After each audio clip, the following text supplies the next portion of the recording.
Hey friends, coming to you late night. It is such a chilly night here, so I'm doubled up on sweatshirts and I'm behind on laundry. So I'm going to be folding laundry and chatting with you because I'm busy and I feel like utilizing your time is okay to do once in a while. So hi, if you're new, my name is Tori. Today I'm going to talk to you about some last minute holiday gift ideas. We celebrate Christmas, but if you're looking for a gift, I thought maybe we could go through some budget friendly options. So in my head, I have free items. I have items that you can get extremely discounted. I have items that you can get, close to you, like in town or something like that, that you could just pop out and grab. And then I do have some items that are online. They are affiliate links, of course. Most of them will be on Amazon or something like that. I feel like I can say this, but I put out content for free, and contrary to popular belief, we don't make a ton of money as YouTubers. Maybe some do, but I feel like because I'm giving free content, it's okay to link things here and there. So with that being said, I'm going to start over here.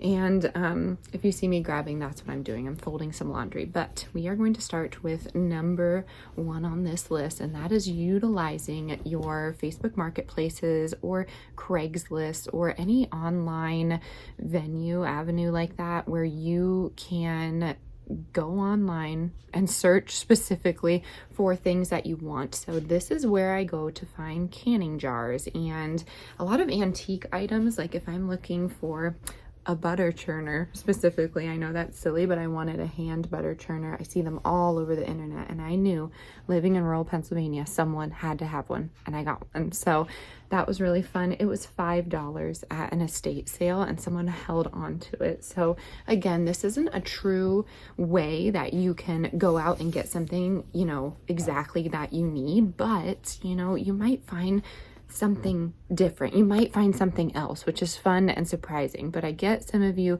don't really like the element of surprise. So my next way to get some discounted or budget friendly or even unique items would be to go to one of those estate sales or an antique store and start looking for items that you could use for self-sufficiency. So if you're new to the channel, we do a little bit of everything, but we try and work on our self-sufficiency because I realized a while back actually, that there was a lot of things that I couldn't do. And I don't know why I felt like something was holding me back, but I just felt so intimidated, like I couldn't do this, like I wasn't smart enough to do it. And I'm not tooting our horns or anything, but we've learned so much with the power of connecting with people and taking free online courses and books, and of course YouTube University is what they call it, and I'm just proud of us. So even learning a new skill might be a fun gift for you or your partner. That could be on the list as well. So moving on from there, when you're going to these antique stores, when you're talking about self-sufficiency, I always go for, since you're at an antique store, a dated store, I always go for items that wouldn't require electricity. And believe it or not, there's a lot. So look at your common conveniences, like a toaster, for instance. I was really interested because we got rid of ours to find a way to toast. And sure, you could put it on the stove, but they have these cast iron little, I guess they look like mountain pie makers, like you would stick in a fire, but you can put it in your oven and go from there. Of course, depending on what kind of oven you have, you might need electricity for that, but look into the alternatives that may be a little cleaner, maybe a little safer, and in the event of a power outage, you will be able to use this present. Also on that subject, you could go to yard sales in your area. There's a lot of like indoor yard sales here in PA. You could look again at those like home sales, but you could also look at discount stores like Ollie's and all the surplus outlets that I'm talking about. Or if you were in Colorado with me, I went to Esch's, and beyond those grocery aisles, there are so many just little trinkets that are sold off from stores that would be perfect for a self-sufficient Homestead. So when I'm looking at items at those grocery stores, I'm also looking at self-sufficient kitchen items as well. I promised myself that I would not stay too jumbled in this video, but I feel like I'm getting off track. So getting back into it, after those antique stores, after all of those Facebook Market finds, I get it. Some people are not comfortable with going to those meetups, and you could always meet at the police station. That's what I did when I did Facebook Marketplace, but honestly, I'm not like a huge fan of it, and I am one for an element of surprise. So you could also have some sort of thrift store that you can go to, like the Goodwill or I don't know, Salvation Army, and go from there. So you could go in and look for cotton fibers, you could look for linen clothing or wool, some just good quality discounted clothes. I'm always finding cast irons at those stores. I'm always finding glass. So if you wanted to start switching things out, I would suggest maybe going to one of those thrift stores and finding something like that. Again, going to your everyday items and seeing what you could switch out. I feel like it doesn't have to be expensive. Sure, there are some items on the market that are very pricey. Right now I'm looking at a non-toxic crock pot. Unfortunately, it's $600. So I've been on the lookout everywhere. I'm going to link it. I don't expect anyone to buy it, but I don't remember the brand of it, and that's the only reason I need to link it. I really forget it, but there are so many on the market, and I even saw one for $800. So, you know, those are items that we like to use every single day that I feel would be a good start for a self-sufficient homestead. And then on the subject of self-sufficiency and like power related issues, you could also look into solar. When I was in Colorado, I would find generators at the thrift store quite often, like not gas powered, but I couldn't figure out why. I really couldn't. I'm not sure if people have switched to like all solar, but I am a generator hoarder, probably because I do this type of content on this channel, and you know, that is another option for you. If you want to start a YouTube channel, I would suggest starting it in something that you love, and then maybe you can get stuff from companies to review. So that's kind of why I have this accumulation of generators right now.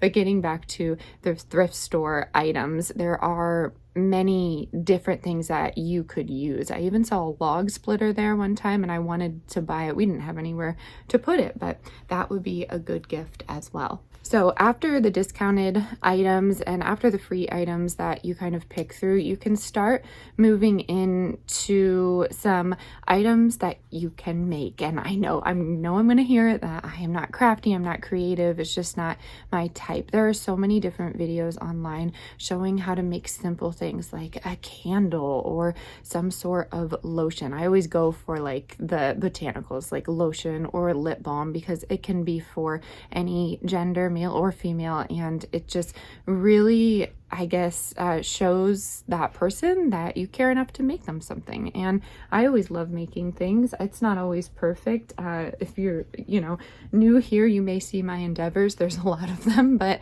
I always find it fun to gift people. That's definitely my love language. Acts of giving, or I think, I'm not sure, but I really enjoy giving a nice homemade gift. So that's one to do. And you could also get your kids involved and maybe do a cute photo frame, or you could do handmade ornaments, anything really. We've taken tin cans. I did this as a kid. I don't know about any of you. Taken tin cans and taken them apart, folded them out flat, and then we took a nail and hammered them in and made little tin ornaments. Like, that's always fun to do. And the kids always have a good time doing that. So those items could be free. It just depends. Whenever I'm on Facebook Marketplace, I type in free first and go from there. With those crafts, that kind of rolls into my next segment of bartering for gifts. So you could, if you have someone you know and trust, we used to barter our chicken eggs for fresh flowers and sometimes meats, sometimes milk. Really, it just depends who we had run into at the time. But it's just a fun way to connect and get to know your neighbor or a friend that has similar interests, and you could use whatever you're bartering for those gifts. So recently I got some beef tallow from the store and I'm rendering it down, and I'm going to make some lotions for family members and maybe some lip balm, and then I'm going to make a larger batch so I can start trading those as well. So if you have the time, I know crafting can be a little tricky. There are so many things that you can make with your own two hands, and it really just goes a long way. You could even do knitting or sewing, but those are just, I don't know, things that I'm throwing out there, or something more artisan, you know, something more specific, cutting boards or something like that. I am interjecting here because I wanted to start the video off by saying, as you're listening, type in the comments what you like to give that is budget friendly, something that may be personal that you're willing to share, like a craft that you make for people. A lot of people share their home canning, which is pretty cool. I love the idea of writing down recipes and then giving it to my kids later on in life, just because I know they like to cook now. I don't know if they'll like to cook later on in life, but you know, you never know. So I would love to hear your ideas in the comments down below. All right, next on my list are going to be some free items, especially for the homestead. I find free seeds quite frequently, non-GMO heirloom seeds at my local libraries. They usually have seed banks, and again, those are bartering places usually. So you can bring in your own seeds that you've saved in your garden, or you could bring in something else like used books, or there was one where we donated food and we got to pick out from the seed bank, or we got to pick out some books. So I thought that would be another way to bring something into your home that could be free and it could be educational. So really any type of book, books on gardening or sustainability or something like that. I know I would love to receive something like that, and I wouldn't mind if it was used or free, you know, and you could really dress it up. You could save those paper bags from the grocery store. That's what I do every year, that, and I use the same fabric, and that's how I wrap my gifts, with a little ribbon around it, and the kids always like tying or untying the ribbon. Sometimes I fold it to like multiple ways and go from there. That way we can save money on paper and they still have fun. But back to the grocery bags, you could decorate them and paint them.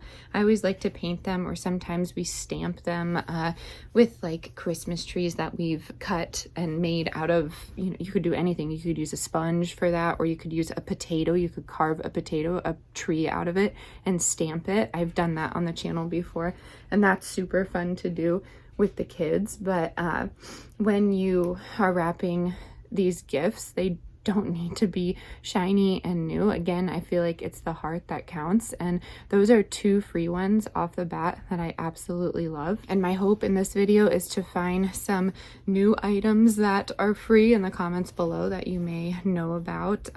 Of course, everyone loves an experience, and I hear that a lot. We stopped getting our kids Christmas presents and we got them a vacation, or we got them, I don't know, horseback riding lessons, which is fun, all fine and good, but we are trying to get into this budget-friendly journey, and experiences, they still cost a little bit of money, so you have to keep that in the back of your mind. But I do love that for that more minimal decluttering style of parenting, which we really try and lean into, but in this season it's just been a little tricky. And then of course I am going to be leaving my preparedness items, my favorite things to have on hand in the event of an emergency, down in the comment box. I'm just not going to take up your time here on screen. I think I'm going to end the video here. I have quite the laundry pile behind me, and I wanted to just jump on and chat about some things that you can bring into the home that aren't going to break the bank. I know a lot of us are going through this season now where things are getting a little out of control. So again, let me know your ideas in the comment box below. I feel like I've covered all my bases here on things that I do to save money when it comes to the holidays. So again, thank you for being here. If you're new, I would love it if you hit the subscribe button, and I'll catch you on the next one. Bye, y'all.